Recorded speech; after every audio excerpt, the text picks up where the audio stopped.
Hello tout le monde, bienvenue à vous sur ma chaîne Tout est dans la graine. Donc aujourd'hui j'avais envie de vous parler un peu de ce qu'il y a en ce moment au potager. Donc si ça vous intéresse, restez avec moi et on se retrouve juste après le générique.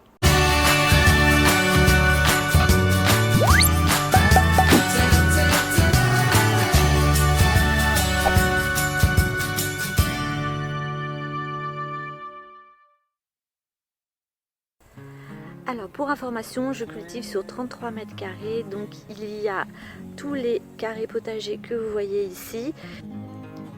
Il y a aussi les carrés potagers qui sont là, plus tous les sacs verts que l'on voit juste ici.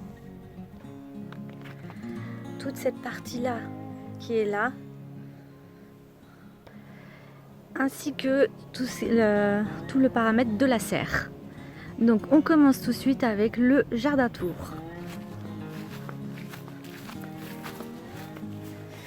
Alors par rapport à la serre, ça a plutôt bien fonctionné et là de plus en plus je mets des nouvelles cultures. Donc comme on peut voir ici, il y a du chou kale, des carottes, un autre chou qui se porte plutôt pas mal. Là il y a une courge, mais je vois qu'il y a de l'oïdium dessus. Donc ici j'ai un autre plant mais je ne l'ai pas noté. Je ne sais pas ce qu'il me fait, c'est quoi. Ça fait des bébés. Là j'ai des bébés qui poussent. C'est tout collant. Les feuilles elles sont toutes collantes. Ensuite du basilic. De nouveau un plant de poivron rouge. Non, c'est pas la même chose. Un pied de tomate qui m'a donné 2 tomates, 3 tomates. Ici du basilic. Un autre pied de tomate qui m'a donné 2 tomates, non 3 tomates, mais elles sont énormes. Voilà. Et ça continue encore de pousser. Ensuite, ici il y a un autre chou qui pousse, des choux pak choy, de la betterave. Ici il va y avoir de la salade et encore de la tomate. Ici il y a mon premier pied d'aubergine. C'est la première année que je fais de l'aubergine et voilà, j'en ai au moins une pour cette année si elle va aller jusqu'au bout. Donc voici pour la serre un peu tout ce qu'il y a. Voilà, c'est plutôt pas mal, bien rempli. Je suis assez contente. Sans rentrer trop dans les détails de tout le jardin, sinon la vidéo sera trop longue, je vous présente brièvement un peu ce qu'il y a au niveau du potager.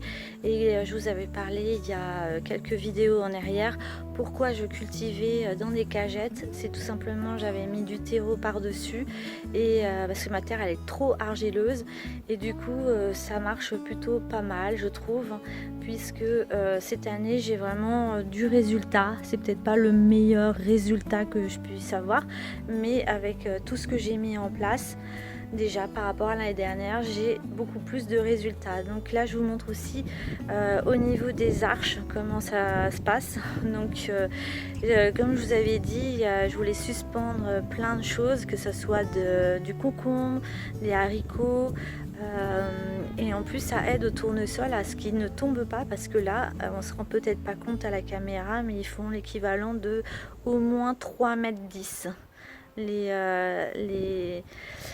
Les tournesols sont énormes, c'est vraiment des gigantesques tournesols. Voilà, ils dépassent l'arche. Ensuite, donc là, ça fait 2 ans que j'ai ce pied-là, donc c'est de la bête. Et je trouve ça super rentable comme produit, puisque à chaque fois qu'on coupe ça repousse. Donc je vous conseille, si vous avez un petit jardin, d'en mettre, et en plus c'est super bon. Donc je coupe régulièrement les feuilles qui sont je trouve malades, pas assez comestibles, etc. Et ça repousse sans cesse, donc ça c'est nickel. Ici c'est des haricots qui grimpent du coup sur ma structure. Voilà. et j'ai récolté énormément d'haricots. Du coup j'ai pu faire des bocaux, l'équivalent de 6 bocaux d'haricots, donc pour moi c'est super. Là il y a un pied de tomate, je n'ai pas arrêté de tailler mon pied de tomate, et aussi comment dire, dès qu'il y avait des feuilles malades je les coupais. Donc tous mes pieds de tomates sont plutôt en bonne santé malgré la pluie, tout ce qu'il y a eu ces derniers temps. Donc je suis plutôt satisfaite. Donc ici il y a un chou rave, donc il se fait manger par les limaces. Donc je mets quand même des anti-limaces, voilà, pour sauver un maximum. J'ai aussi des altis qui viennent faire des trous. Donc voilà, et tous ceux qui ont été mangés par les limaces, j'essaye de les protéger. Et du coup, vous voyez là, il est en train de repartir. Là, on le voit bien, il était vraiment croqué et là il est en train de repartir. Donc voilà, je les protège le temps qu'ils poussent. Mais maintenant, je fais plus du tout directement un semis en terre. Je passe directement par le godet. Il faut qu'il y ait au moins un plant qui soit grand comme ça avant que je puisse le planter en terre.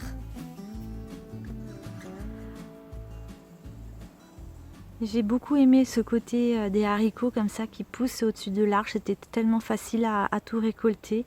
Là on voit il en reste encore quelques-uns.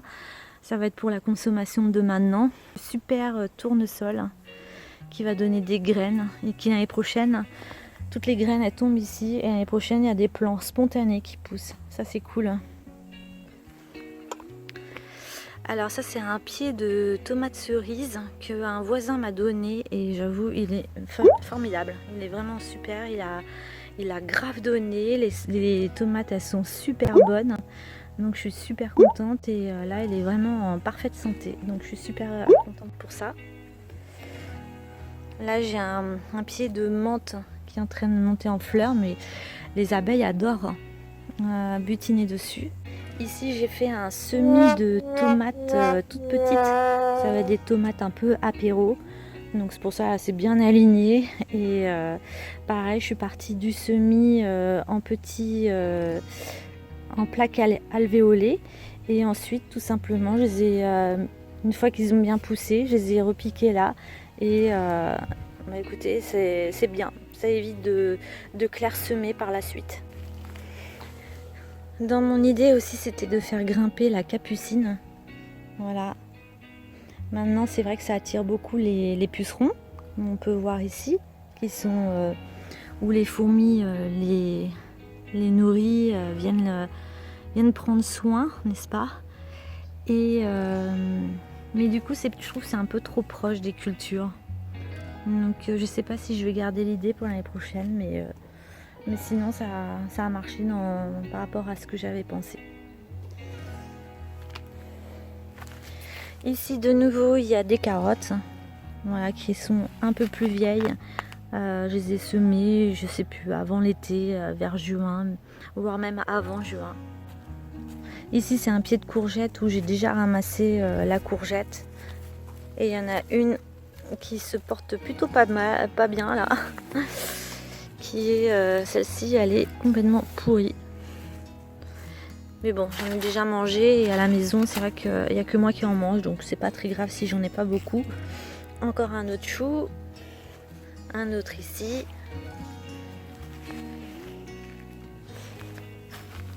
Alors c'est ce genre de paille, c'est ce que je récupère dans mon magasin. Au niveau des cagettes où il y a des tomates, notamment cœur de bœuf, le fournisseur met de la paille comme ça, j'ai l'impression que c'est comme de la cagette broyée, et du coup ça garde bien l'humidité en dessous. Donc je récupère, vu que c'est gratuit, je récupère tout ça et j'ai fait un bon paillage de partout de ça. Ici encore je protège des limaces tant que le pied n'est pas assez grand. Je fais ça un maximum de fois sur plein d'endroits. Je procède à ce système. D'abord je fais tout en godet. Ensuite quand le plant il est assez grand, je le mets avec ça. Ça normalement c'était beaucoup plus haut avec un trou comme ça, et à chaque fois quand il y avait du soleil ça cramait. Du coup j'ai découpé plus bas et là j'ai mis un filet anti-moustique, donc ça, les altis ça passe à travers, mais c'est plutôt pour les limaces, pour qu'elles puissent pas venir quoi. C'est une protection. Et quoi d'autre? Par contre, ouais, s'il y a trop d'altis, je mettrai un filet anti-insectes par-dessus. Donc l'idée, ce sera plus tard de pouvoir le coller directement le filet dessus. Et comme ça, j'aurai plus besoin de mettre les pinces à linge. Donc ici c'est pareil, j'ai mis notamment du ferramol. Tous les soirs je viens chercher les limaces quand il pleut et même voilà, très régulièrement je viens pour chercher les limaces, les enlever, comme ça je les tue pas non plus. Je les protège aussi avec des bouteilles pour éviter qu'elles se fassent tout manger. Et là je vois il y a eu une attaque de limaces. Donc ce que je fais en général, c'est que je remets un filet avec les pinces à linge et du coup j'attends que le plan se remette, on va dire, du croquage de limaces. Et voilà, là par exemple ça a été bien mangé aussi. Ça c'est un peu emmerdant, j'avoue, elles viennent vraiment bouffer tout ce que j'ai. Ici ça se passe plutôt pas mal, là il y a encore eu un petit croc de limaces. Voilà, c'est des choux pak choy aussi, j'en ai mis partout cette année si j'ai envie de tester ça. Voilà. En plus c'est super bon. Et ça pousse vite. Donc là avec le filet anti-insectes contre les altis, voilà, je fais cette méthode là, là. Et là, celui-ci, je pense qu'il y a une limace qui a réussi à passer par le dessous parce que là je vois qu'il a été bien croqué aussi.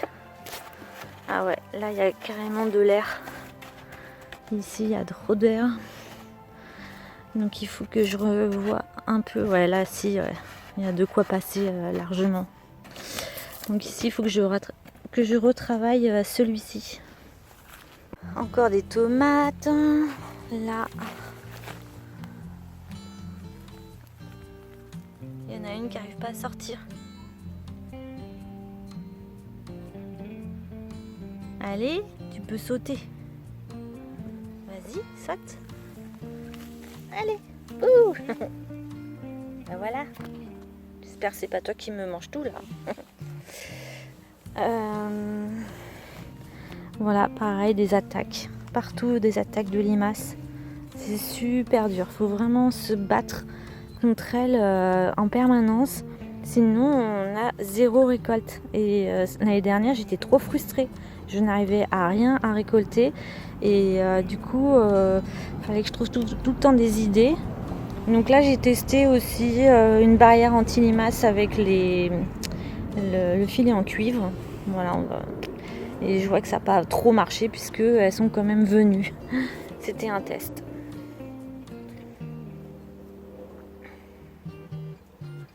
Là, il me reste encore plein d'haricots verts à récolter.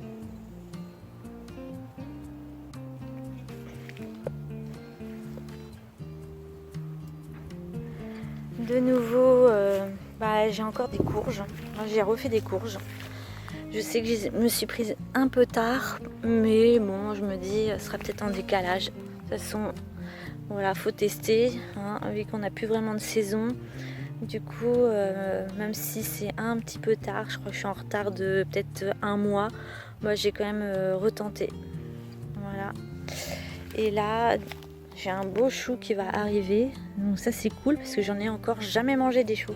Ça fait 2 ans que j'essaie de cultiver et à chaque fois entre les limaces, les altis, ou alors ça monte en graines, en fleurs, avant même que j'ai le temps de manger. Donc là, c'est plutôt bien parti pour ici.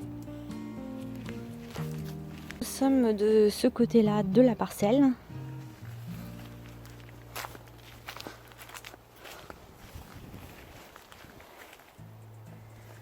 Toujours plein de pieds de tomates.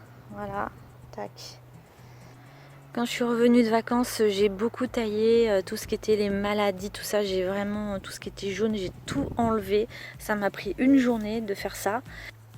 J'essaie un maximum qu'il n'y a aucune feuille qui touche la terre. Donc j'ai surtout taillé vers le bas. Et peut-être que ça a sauvé mes plants de la maladie. que j'étais assez réactif. Par contre, effectivement, j'avais peur que chaque blessure soit une entrée directe avec la pluie du mildiou. Donc bon, cette année ça s'est bien passé, mais j'étais au taquet derrière mes plants de tomates. Ensuite là c'est des côtes de bête aussi.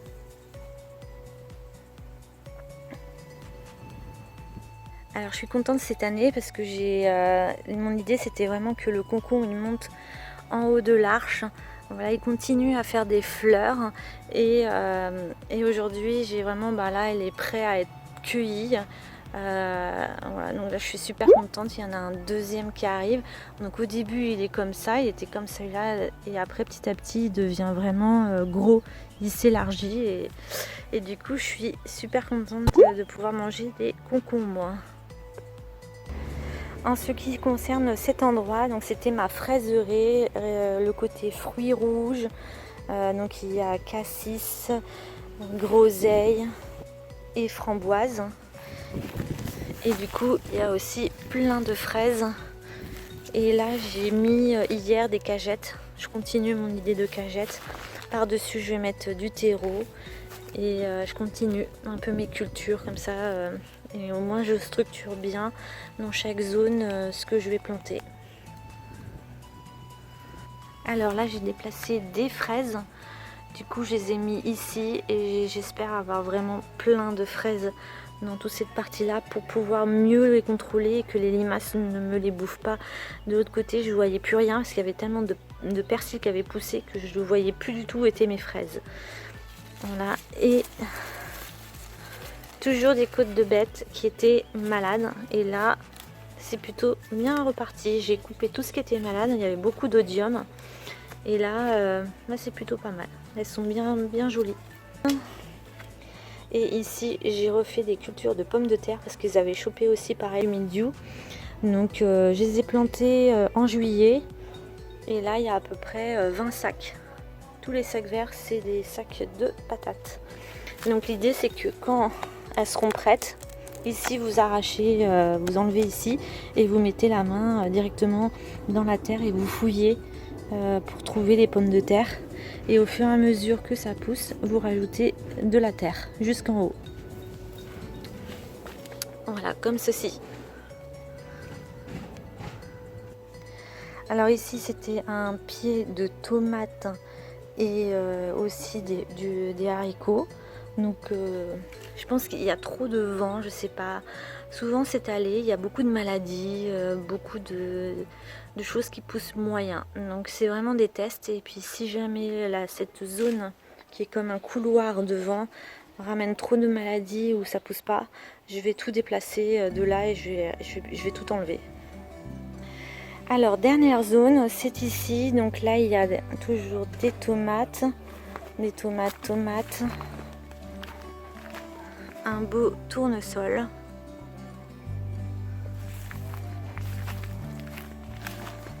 un chou magnifique ce chou, un autre chou bien défoncé, et là c'est ce que j'appelle des corniconcombres, c'est-à-dire c'est des cornichons, mais quand vous le laissez pousser genre comme ça,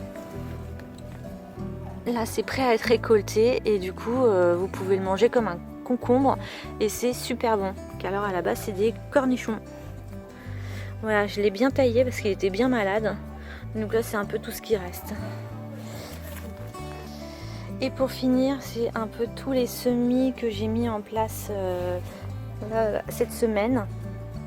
Voilà, donc il y a des épinards, il y a du sainfoin, il y a encore des bêtes parce que ça pousse super bien. Et il en faut beaucoup pour nourrir et en plus c'est vraiment le légume permanent. Avec les stolons de fraises, j'ai refait des petites barquettes de fraises que je vais pouvoir planter un peu à droite à gauche. Ensuite là c'est tous ceux qui ont été bouffés, je les ai repris, j'essaie de les soigner. Voilà, ça aussi, donc c'est du chou frisé. Là ici j'ai refait du chou kale qui est en train de pousser. Là, c'est des tomates, des pieds de tomates qui ont été dans la serre. C'est des plants spontanés. Donc je vais les replanter dans la serre, puisque dans la serre, il va faire bon encore pendant quelques temps. Donc c'est un petit peu tard pour les pieds de tomates, mais bon, voilà. Je me dis au moins lui. Eux, ils sont pas top. Mais lui, il est, je le trouve plutôt pas mal. Donc ce sera lui et les autres, je pense pas que je vais les mettre. Ensuite, là, c'est du radis blanc. Donc ça pousse super vite, ça aussi. Et là, encore du kale. De la laitue que je mets en plaque alvéolée. Vraiment une graine par plaque. Et ensuite, je les passe en godet. Et ensuite, je les plante en terre. Là, c'est du chou-fleur. Et je lui ai mis un petit peu de compost. Parce que je trouvais qu'il reste au stade tout petit. Donc, je vais en assurer d'autres. Et je vais refaire des plants de chou-fleur. J'ai l'impression que là, ça se passe pas trop bien. Sinon, encore de la laitue. Voilà, plein de laitue. Il y en a qui ont bien poussé. Du coup, ceux-là, je vais les repiquer en godet. Et ici, du chou kale. Pareil, j'adore le chou kale, donc j'en mets beaucoup. Et là, du brocoli qui n'a pas encore poussé. Merci de m'avoir écouté. Je vous dis à bientôt pour une prochaine vidéo. Prenez soin de vous. Bisous. Bye bye.